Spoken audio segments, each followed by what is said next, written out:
ಚಿತ್ತಾಪುರದಲ್ಲಿ ಪಥಸಂಚಲನದ ಜಟಾಪಟಿ climax ಹಂತಕ್ಕೆ ಬಂದು ನಿಂತಿದೆ. ಡಿಸಿ ಕಚೇರಿಯಲ್ಲಿ ಮಹತ್ವದ ಶಾಂತಿ ಸಭೆ ಆರಂಭವಾಗಿದೆ.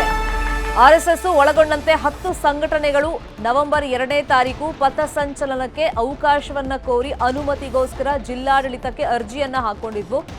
ಹೈಕೋರ್ಟ್ ಸೂಚನೆ ಮೇರೆಗೆ 10 ಸಂಘಟನೆಗಳ ಜೊತೆಯಲ್ಲಿ ಡಿಸಿ ನೇತೃತ್ವದಲ್ಲಿ ಸಭೆ ಆರಂಭ ಆಗಿದೆ. ಡಿಸಿ ಕಚೇರಿ ಕಲಬುರಗಿಯಲ್ಲಿ ಸಭೆ ನಡೀತಾ ಇದೆ.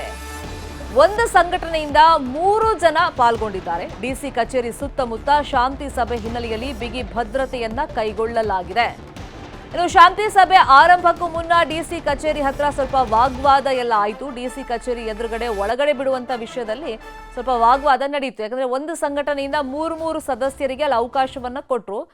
ಇದು ಒಳಗಡೆ ಬಿಡುವಂತ ವಿಷಯವಾಗಿನೇ ಅಲ್ಲಿ ಬಂದಂತ ಹೆಚ್ಚುವರಿ ಸದಸ್ಯರು ಅಲ್ಲಿ ಗಲಾಟೆ ಮಾಡಿದ್ದಾರೆ, ಅಂದ್ರೆ ವಾಗ್ವಾದವನ್ನ ಮಾಡಿದ್ದಾರೆ. ನಮಗೂ ಒಳಗಡೆ ಬಿಡಿ, ಅವಕಾಶ ಮಾಡಿಕೊಡಿ ಅಂತ ಹೇಳಿ ಜೈ ಭೀಮ್ ಸೇನೆ ಅಧ್ಯಕ್ಷ ಗುಂಡಪ್ಪ ಅಲ್ಲಿ ವಾದವನ್ನ ಮಾಡಿದ್ದಾರೆ. ಡಿಸಿ ನೋಟಿಸ್ ನೀಡಿದಂತ 10 ಸಂಘಟನೆಗಳಲ್ಲಿ ತಮ್ಮ ಹೆಸರಿಲ್ಲ ಅಂತ ಹೇಳಿ ಪೊಲೀಸರು ಅವರನ್ನ ತಡೆದಿದ್ದಾರೆ. ನಾವು ನೆನ್ನೆನೇ ಅರ್ಜಿ ಹಾಕಿದ್ದೀವಿ, ನಮಗೂ ಅವಕಾಶ ಕೊಡಿ ಅಂತ ಪಟ್ಟನ್ನ ಹಿಡಿದಿದ್ದಾರೆ ಗುಂಡಪ್ಪ. ಈ ಹಂತದಲ್ಲಿ ಪೊಲೀಸರ ಜೊತೆ ತೀವ್ರ ವಾಗ್ವಾದ ಆಗಿದೆ. ಕಲಬುರಗಿ ಡಿಸಿ ಕಚೇರಿಗೆ ಡಿಸಿ ಎಸ್ಪಿ ಎಲ್ಲರೂ ಕೂಡ ಬಂದಿದ್ದಾರೆ. ಎಲ್ಲರ ಸಮ್ಮುಖದಲ್ಲಿ ಇದೀಗ ಸಭೆ ಆರಂಭ ಆಗಿದೆ.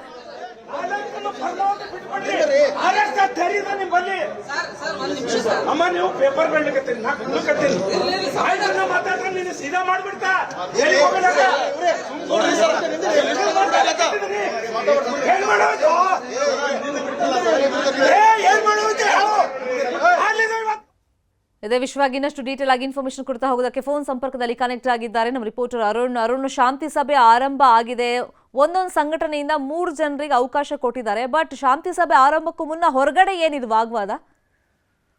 ಹೌದು ಶರ್ಮಿತಾ, ಏನಂತಂದ್ರೆ ಚಿತ್ತಾಪುರದಲ್ಲಿ RSS ಪಥಸಂಚಲನ ಹಿನ್ನೆಲೆಯಲ್ಲಿ ಅದಕ್ಕೆ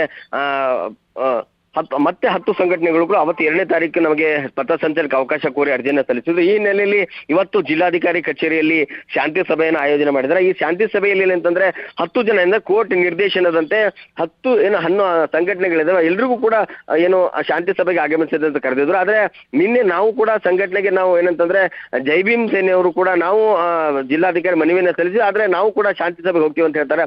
ಆ ಸಂದರ್ಭದಲ್ಲಿ ಪೊಲೀಸರು ಏನಂತಂದ್ರೆ ನಮಗೆ ಕೊಟ್ಟಿರುವಂತದ್ದು 10 ಸಂಘಟನೆಗಳಿಗೆ ಪ್ರತಿ ಸಂಘಟನೆಯಿಂದ 3 ಜನರಿಗೆ ಅವಕಾಶ ಅಷ್ಟೇ, ಆದ್ರೆ ಹೆಚ್ಚುವರಿ ನಾವು ಯಾವುದೇ ರೀತಿಯ ಯಾರನ್ನೂ ಒಳಗಡೆ ಬಿಡಲ್ಲ ಅಂದಾಗ ಈ ರೀತಿ ಅವರು ಸಂಘಟನೆ ಮತ್ತು ಪೊಲೀಸರ ಮಧ್ಯೆ ವಾಗ್ವಾದ ನಡೆದಿರುವಂತದ್ದು.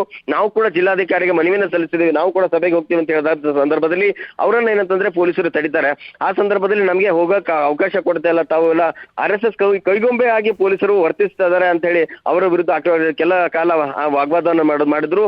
ಅದಾದ ಬಳಿಕ ಏನಂತಂದ್ರೆ ಜಿಲ್ಲಾಧಿಕಾರಿ ಇನ್ನೂ ಆಗಮಿಸಿರಲಿಲ್ಲ. ಆ ಸಂದರ್ಭದಲ್ಲಿ ಆ ಜಿಲ್ಲಾಧಿಕಾರಿ ಬಂದ ನಂತರ ತಾವು ಜಿಲ್ಲಾಧಿಕಾರಿ ಮನವಿಯನ್ನು ಮಾಡ್ಕೊಳ್ಳಿ, ಅವ್ರು ಜಿಲ್ಲಾಧಿಕಾರಿ ಹೇಳಿದ್ರೆ ನಾವು ಅವಕಾಶ ಮಾಡ್ಕೊಡ್ತೀವಿ ಅಂತ ಹೇಳಿ ಪೊಲೀಸರು ಹೇಳ್ತಾರೆ. ಅದಾದ ಬಳಿಕ ಈಗ ಕಲಬುರಗಿ ಜಿಲ್ಲಾಧಿಕಾರಿ ಕಚೇರಿ ಸಭಾಂಗಣದಲ್ಲಿ ಈಗ ಜಿಲ್ಲಾಧಿಕಾರಿ ನೇತೃತ್ವದಲ್ಲಿ ಈಗ ಸಭೆಯನ್ನು ಆರಂಭವಾಗಿರುವಂತದ್ದು. ಒಂದು ಸಂಘಟನೆಯಿಂದ 3 ಜನ ಏನು ಸಂಘಟನೆಯವರು ಈಗ ಸಭೆಗೆ ಆಗಮಿಸ್ತಾರೆ. ಸಭೆಯಲ್ಲಿ ಜಿಲ್ಲಾಧಿಕಾರಿ ಕಲಬುರಗಿ ಜಿಲ್ಲಾಧಿಕಾರಿ ಫೌಜಿಯಾ ತರನು ಮತ್ತೆ ಪೊಲೀಸ್ ಕಮಿಷನರ್ ಆದಂತ ಶರಣಪ್ಪ ಮತ್ತೆ ಕಲಬುರಗಿ SP ಅಡ್ಡೂರು ಶ್ರೀನಿವಾಸನು ಕೂಡ ಈಗ ಸಭೆಯಲ್ಲಿ ಭಾಗಿಯಾಗಿರುವಂತದ್ದು. ಎಲ್ಲಾ ಸಭೆಗೆ ಆಗಮಿಸಿದ ಸಂಘಟನೆ ಮುಖಂಡರೊಂದಿಗೆ ಈಗ ಶಾಂತಿ ಸಭೆ ಆರಂಭವಾಗಿದೆ. ಇನ್ನು ಅರ್ಧ ಗಂಟೆಗಳ ಕಾಲ ಈ ಒಂದು ಶಾಂತಿ ಸಭೆ ನಡೆಯಲಿದೆ. ಶರ್ಮಿತಾ ಶೆಟ್ಟಿ, ಕಾದ್ ನೋಡೋಣ ಸಭೆಯಲ್ಲಿ ಏನಾಗುತ್ತೆ. ಥ್ಯಾಂಕ್ ಯು ಅರುಣ್ ಈ ಕ್ಷಣದ ಮಾಹಿತಿಗೆ.